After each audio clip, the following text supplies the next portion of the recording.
Bismillahirrahmanirrahim. Assalamualaikum warahmatullahi wabarakatuh. Perkenalkan, nama saya Muhammad Uli Akbar. Saya dari kelas MPI Pagi dengan NIM F.20105998. Kali ini saya akan membahas tugas yang berjudul tahlilan.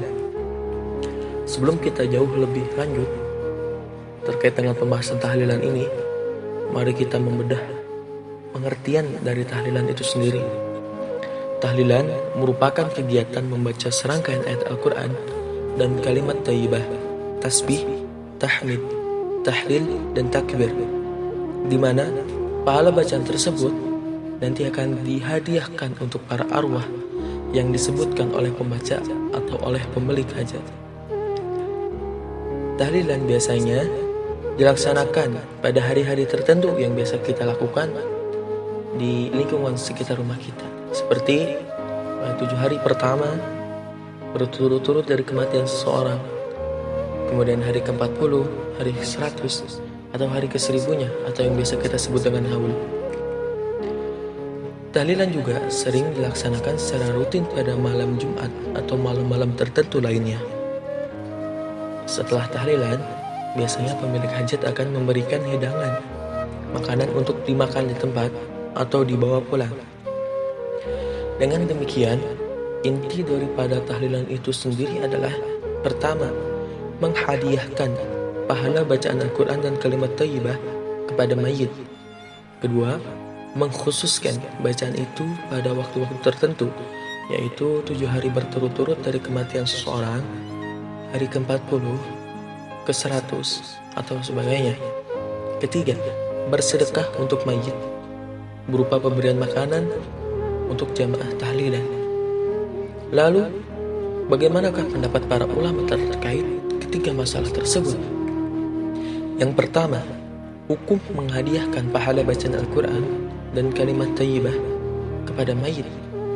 Para ulama berbeda pendapat tentang hukum menghadiahkan pahala bacaan Al-Quran dan kalimat thayyibah kepada mayit. Yang pertama, ulama mazhab Hanafi, sebagian ulama mazhab Maliki, ulama mazhab Syafi'i, dan ulama mazhab Hanbali menegaskan menghadiahkan pahala bacaan Al-Quran serta kalimat thayyibah kepada mayit hukumnya mubah atau boleh, dan pahalanya itu sampai kepada mayit. Kemudian Syekh Az-Zailali dari mazhab Hanafi menyebutkan, yang artinya bahwa seseorang diperbolehkan menjadi pahala amalnya untuk orang lain. Menurut pendapat Ahlus Sunnah wal Jamaah, baik berupa salat, puasa, haji, sedekah, bacaan Quran, zikir atau sebagainya, berupa semua jenis amal baik, pahala itu sampai kepada mayit dan bermanfaat baginya. Kemudian Imam Nawawi dan dari mazhab Syafi'i menuturkan, wa yustahabbu lizairi ayusallima 'alal makabir wa yad'u liman yazuruhu wa li jami'i ahli makbarah wal afdalu ay yakuna as-salam wa du'a bima thabata fil hadis wa yustahabbu ay yaqra'a minal Qur'an ma tayassara wa yad'u lahum akibaha. Dan disunahkan bagi penjara kubur untuk mengucapkan salam kepada penghuni kubur serta mendoakan mayit yang menziarahi dan semua penghuni kubur. Salam serta doa lebih diutamakan menggunakan apa yang sudah ditetapkan dalam hadis Nabi. Begitu pula disunahkan membaca yang mudah dari Al-Quran dan berdoa untuk mereka setelahnya. Kemudian pendapat ulama yang lain seperti mazhab Maliki yang lain menyatakan pahala bacaan Al-Quran dan kalimat thayyibah tidak sampai kepada mayit. Karenanya hal itu tidak diperbolehkan. Syekh Ad-Dasuki dari mazhab Maliki menulis, qala fit tawdihi fi babil hajj al-madhhabu anna al-qira'ah la tasilu lil-mayyit hakahu al-Qarafi fi qawaidihi wa Syekh Ibnu Abi Zamrah.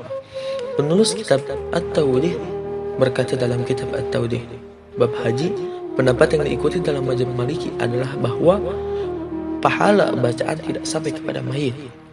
Pendapat ini diceritakan oleh Syekh Qarafi dalam kitab Kawaidnya dan Syekh Ibnu Abi Jamrah.